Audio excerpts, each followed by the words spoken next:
Assalamu alaikum wa rahmatullahi wa barakatuh.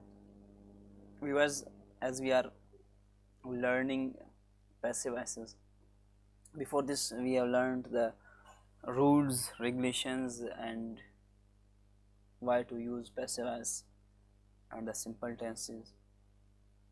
Today, inshallah, we are going to change the perfect tenses into passive voice. आज हम perfect tenses को जो है passive voice में change करने का method सीखेंगे. So let's move towards the presentation.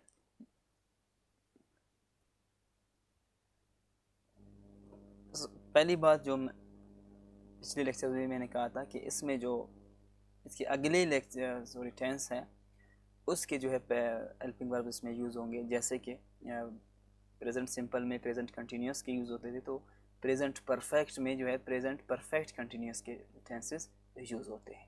ये चीज़ अपने जहन में रखें तो फिर आपको कभी पैसिव वॉइस के जो है हेल्पिंग वर्ब्स को याद करने में मसला नहीं होगा कि इसके आने वाला जो टेंस है उसके हेल्पिंग वर्ब्स इसमें यूज़ होंगे. जैसे कि प्रेजेंट परफेक्ट के हेल्पिंग वर्ब्स एज और एव है, और प्रेजेंट परफेक्ट कंटिन्यूस के हेल्पिंग वर्ब्स एज बीन और एव बीन है. तो इसमें आई हैव रिटन इंग्लिश, ये एव लगाया हमने, एक्टिव वॉइस है प्रेजेंट परफेक्ट टेंस के. तो हम इसको पैसिव वॉइस में चेंज करेंगे, आई को लास्ट में लेकर जाएंगे, इंग्लिश को शुरू में लेकर आएंगे. तो ये क्या हो जाएगा, ये सब्जेक्ट ऑब्जेक्ट की जगह पर ऑब्जेक्ट सब्जेक्ट में चेंज हो जाएगा. हमें इंग्लिश के साथ एज बीन लगाना या एव बीन लगाना है. इंग्लिश चूंकि एक सिंगुलर नाउन है तो इसके साथ हमें एज बीन लगाना है. तो हम इंग्लिश एज बीन, फिर वर्ब का मैंने आप लोगों को बताया कि third form of the verb we have to use English has been written. After third form of the verb we have to use by, तो बाय हमने लगाया, तो सब्जेक्ट को ऑब्जेक्ट में लेकर आए. आए जो है किस में चेंज होता है, मी में चेंज होता है. English has been written by me. So this is the simple method to change present perfect tense into passive voice.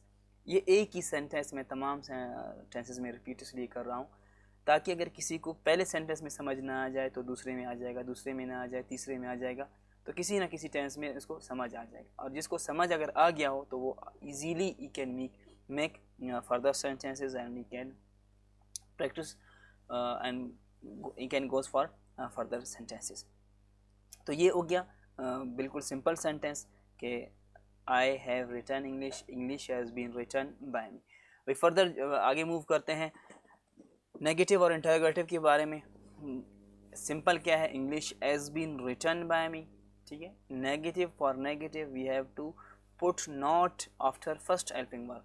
यहाँ पे हैज़ के बाद नॉट हमें लगाना है. एज बीन दो हेल्पिंग वर्ब्स हैं तो हमें जो है नॉट फर्स्ट हेल्पिंग वर्ब के बाद लगाना है. और इंटरोगेटिव में भी हमें एज को शुरू में लेकर आना है. तो English has not been written by me, has English been written by me. तो आपने एज को शुरू में लेकर आना है और लास्ट में क्वेश्चन मार्क. तो this is the simple method of simple negative and interrogative. और एक और सेंटेंस ही बनता है नेगेटिव और इंटरोगेटिव. एक ऐसा सेंटेंस होता है जिसमें नेगेटिव भी हो और इंटरोगेटिव, यानी उसमें नॉट भी आ जाए, उसमें सवाल भी हो, ठीक है. तो बिल्कुल वो उसमें सिंपल है, आप एज को शुरू में लेकर आ जाएंगे, ठीक है. एज इंग्लिश, इंग्लिश को एज इंग्लिश फिर not, has English not been written by me. तो आप वहाँ पे हेल्पिंग वर्ब को शुरू में लेकर आएंगे और नॉट को जो है बाद में लेकर आएंगे. Has English not been written by me. तो नेगेटिव एंड इंटरोगेटिव को भी आप इस तरह बना सकते हैं. बहरहाल ये तीन जो है ज़्यादा यूज़ होते हैं, simple, negative and interrogative sentences. So this was present perfect tense changing method. Now we will go to change the past perfect tense into passive voice.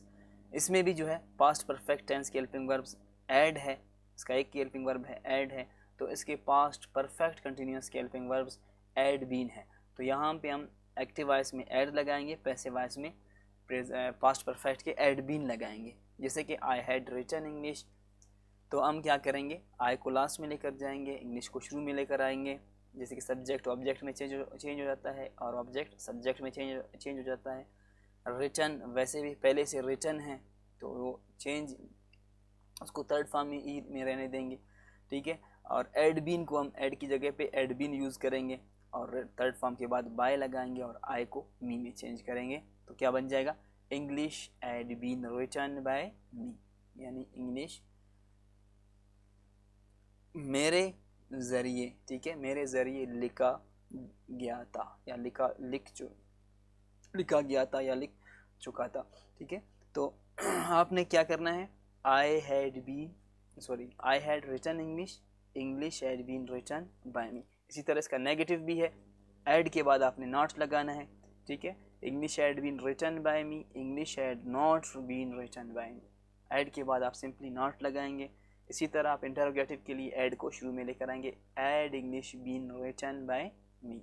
इसी तरह कोई और सेंटेंस आप बनाएंगे भी तो इसी तरह आप बना सकते हैं, जैसे कि शी हैड कुक्ड फूड, तो इसका क्या हो जाएगा, food had been cooked by her, ठीक है। इसी तरह फिर नेगेटिव में जाएंगे, food had not been cooked by her, ठीक है। इसी तरह इंटरोगेटिव की भी जाएंगे तो had food cooked by last में क्वेश्चन मार्क। तो ये भी आप एक और भी सेंटेंस भी इस तरह आप बना सकते हैं। जितनी भी आप सेंटेंस और बनाएं आप इसी तरह आप इन चीज़ों को ऑब्जेक्ट को शुरू में लेकर आना है और सब्जेक्ट को लास्ट में लेकर जाना है, हेल्पिंग वर्ब को लगाना है, ठीक है। थर्ड फॉर्म सब में यूज़ करके बाय लगाना है। इसके बाद बस ये सिंपल सा मेथड है पैसिव वॉइस में चेंज करने की, आपको इंशाल्लाह कोई फिर मसला क्रिएट आपके लिए नहीं होगा। इसी तरह हम जाएंगे फ्यूचर परफेक्ट की जानिब। तो future perfect helping verb will have है, ठीक है, या शल हैव है। तो हम क्या करेंगे, फिर इसको परफेक्ट टेंस में चेंज करने के लिए विल हैव बीन हम यूज़ करेंगे, ठीक है। हम क्या यूज़ करेंगे, विल हैव बीन, क्योंकि फ्यूचर परफेक्ट कंटिन्यूस टेंस के helping verbs will have been है, तो हमें उसके अगले टेंस यानी फ्यूचर परफेक्ट कंटिन्यूस टेंस के हेल्पिंग वर्ब्स हमें यूज़ करना है, ठीक है। I will have written English, I will have written English, तो आप क्या करेंगे, इंग्लिश को शुरू में लेकर आएंगे, English will have been written by me. यहाँ पे हेल्पिंग वर्ब लगाकर रिटन लगाएंगे, बाय लगाएंगे, लास्ट में इसको बी करेंगे। इसी तरह इसके जो है सिंपल के बाद नेगेटिव भी जाएंगे। सिंपल इसका English will have been written by me, English will not. अभी देखिए इसमें जो है कितने हेल्पिंग वर्ब्स हैं, 3 हेल्पिंग वर्ब्स हैं। एक हो गया विल, दूसरा हो गया हैव, तीसरा हो गया बीन। तो हमें इसको negative, interrogative, negative and interrogative में हमें क्या करना है, हमारा काम फर्स्ट हेल्पिंग वर्ब के साथ है, बाकी को उनकी जगह पर रहने देना है। हमें नॉट लगाना है, क्वेश्चन बनाना है, जो भी करना है विल के साथ करना है। विल के बाद नॉट लगाकर नेगेटिव बनाना है, विल को शुरू में लगाकर इंटरोगेटिव बनाना है। So this is the simple method to change any sentence into negative. English will not have been written by me, will English have written by me, ठीक है। तो ये बिल्कुल एक सिंपल सा तरीका हो गया। इसके लास्ट में क्वेश्चन मार्क आप लगाएंगे। तो ये परफेक्ट टेंसेस को चेंज करने का आसान सा तरीका है, आसान सा बिल्कुल फार्मूला है कि किस तरह जो है हेल्पिंग वर्ब्स जो हैं चेंज हो जाते हैं और किस तरह प्रेजेंट परफेक्ट का जो है पैसिव वॉइस है, पास्ट परफेक्ट का पैसिव वॉइस है और फ्यूचर परफेक्ट का पैसिव वॉइस है, वो किस तरह बनते हैं। सो ये बिल्कुल इजी मेथड आप लोगों के साथ मैंने शेयर कर लिया। आई होप कि यू हैव गॉट। देखने के बाद जहन में रखें कि इनको आप उस वक्त तक आप उन पर अबूर हासिल नहीं कर पाएंगे, हमेशा हमेशा के लिए आप इनको याद नहीं कर पाएंगे जब तक आप इनकी प्रैक्टिस नहीं करेंगे। तो इसीलिए प्रैक्टिस के लिए आप लोगों के साथ ज़्यादा से ज़्यादा हम एक्टिविटी असाइनमेंट्स आप लोगों के लिए शेयर कर रहे हैं। तो कोशिश करें कि एक्सक्यूज़ ना बनाएं आप कि मेरा ये काम था सर, सॉरी आज मैं नहीं कर सका, आज लेट हो गया। क्योंकि इसमें नुकसान किसका होता है, नुकसान आपका अपना होता है। आप टाइम दे रहे हैं, आप फ़ी दे रहे हैं, सब कुछ आप कर रहे हैं, तो आपका टाइम इसमें ज़ाया हो जाता है। तो कोशिश करें कि जब आप टाइम दे रहे हैं तो प्रॉपर दे दें, और जो आपको इंस्ट्रक्शंस दिए जाते हैं तो आप उन पर अमल करें, ताकि आपको जो है प्रॉपरली आप कुछ गेन कर पाए, ताकि properly you will improve your English. और ये इंग्लिश अक्सर मैं अपने लेक्चर्स उर्दू में इसलिए डिलीवर करता हूँ क्योंकि ये रूल्स एंड रेगुलेशंस है, इनको समझाना जो है आसान अल्फाज में लाजमी है। तो इसलिए I am try to make you understand in easy language, कि ईजी लैंग्वेज में आप लोगों को समझ आ जाए। तो अगर आप इन पे इंशाल्लाह इन पे फोकस करेंगे, इनको समझेंगे, तो आप इंशाल्लाह आसानी से जो है इस कोर्स में सक्सेसफुल होकर बाकी जो आपको डेली आर्टिकल सेंड किए जा रहे हैं न्यूज़पेपर्स के या डॉक्यूमेंट्रीज़ हैं जो कम्युनिकेशन के या करंट अफेयर के आप लोगों के साथ शेयर किए जा रहे हैं, यकीन करें उन पे अगर आप डेली उन पे फोकस करते जाएं, आपकी इंग्लिश इतनी इम्प्रूव होगी कि आप सोच भी नहीं सकते हैं।